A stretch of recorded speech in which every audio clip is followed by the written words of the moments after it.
Welcome back, everyone. We frequently hear about people being imprisoned, tortured, and killed for offending members of the religion of peace.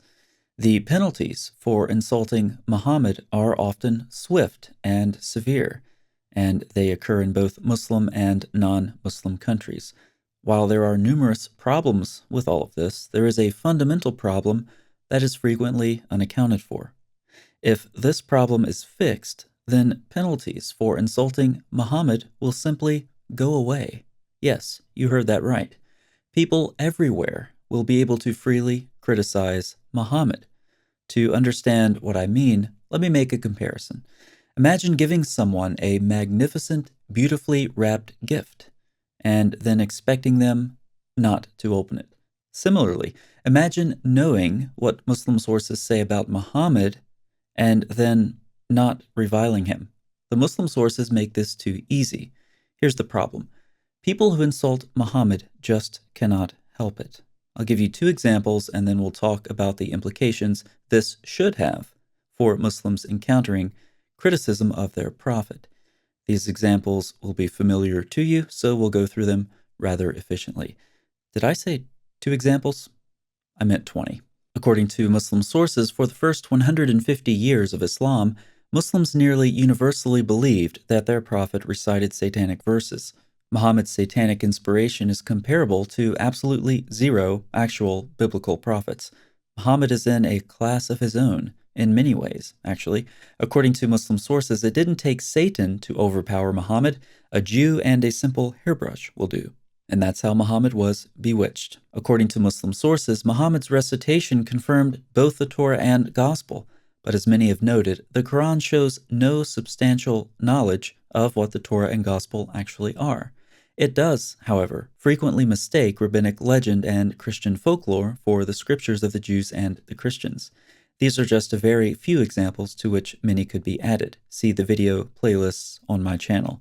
Meanwhile, the Quran frequently contradicts the Torah and Gospel.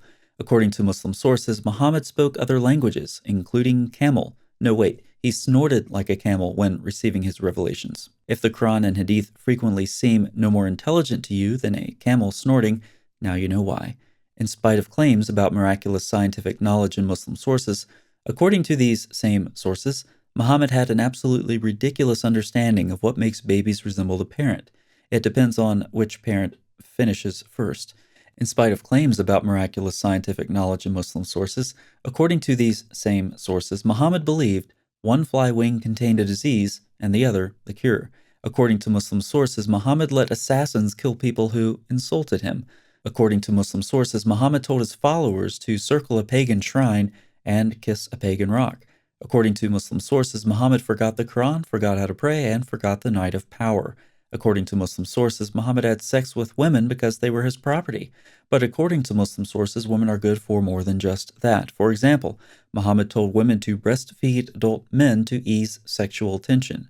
According to Muslim sources, Muhammad continued to stand for women's rights by declaring they are the majority of hell due to their intellectual deficiency.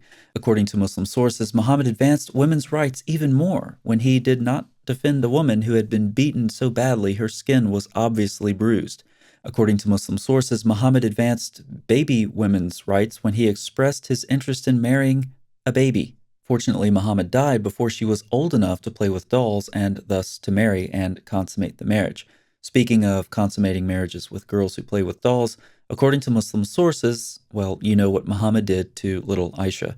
According to Muslim sources, Muhammad prohibited adultery while redefining lawful sexual intercourse to allow men to have sex at will with multiple wives, as well as slave girls they own, which sounds a lot like adultery. Women's rights are all over the place here. There's so much women's rights, I just can't even. According to Muslim sources, in Muhammad's paradise, women have the right to be custom-made objects dedicated for the fulfillment of the eternal lust of men. And according to Muslim sources, Muhammad was not at all gross because he took a single bath after having intercourse with all of his wives in one night, and he also got his child bride to scrape his reproductive fluid off of his clothes with her fingernails. Clearly, these examples, to which many more could be added, demonstrate one thing. It is difficult to insult or criticize Muhammad any more than the actual Muslim sources do. According to Muslim sources, Muhammad is an absolutely repulsive individual who wouldn't know the values, ethics, theology, or history, for that matter, of the Torah and Gospel, no matter how hard or how many times a cave demon squeezed him. That is the fault of the Muslim sources, not anyone else's. So, how should the Muslim world respond to criticism of their prophet? Consider this simple procedure. Ask, is the criticism of Muhammad that I'm hearing worse than what my own sources actually say? The answer to this question is always no. Critics do not need to invent material. There is nothing anyone needs to make up to criticize Muhammad. In fact, most people aren't perverted enough to make up the filth that's in the Muslim sources. Overwhelmingly, the criticism comes directly from Muslim sources. So again, the answer to this question will inevitably be no. For some Muslims, the answer to number one entails that you stop whining when people criticize your prophet. Stop whining about critique, stop whining about hatred, stop playing the victim, all because you want to avoid what your sources say. For other Muslims, this entails that you stop your violence, stop beating, burning, and killing critics. What both the whiners and the jihadis have in common is that they show their religion to be demonstrably absurd. Muslim sources portray Muhammad as a nasty fool, and then Muslims get mad at others for simply pointing out the obvious. So the next time you whiners or wannabe jihadis hear criticism of your prophet and get fired up with religious zeal, just ask yourself, is the criticism I'm hearing in my own sources or worse than what my own sources actually say? Then realize the answer to this question is uncomfortable. Then be quiet or back away from your keyboard, you keyboard warrior, or put down your weapon, and then allow yourself to do something completely new. Think for 5 seconds about why it is you get so angry when people tell you what your sources actually say. Then think about where the real problem is. Finally, consider this reality. In making your sources about Muhammad available to so many people, you've given us all a magnificent, beautiful gift.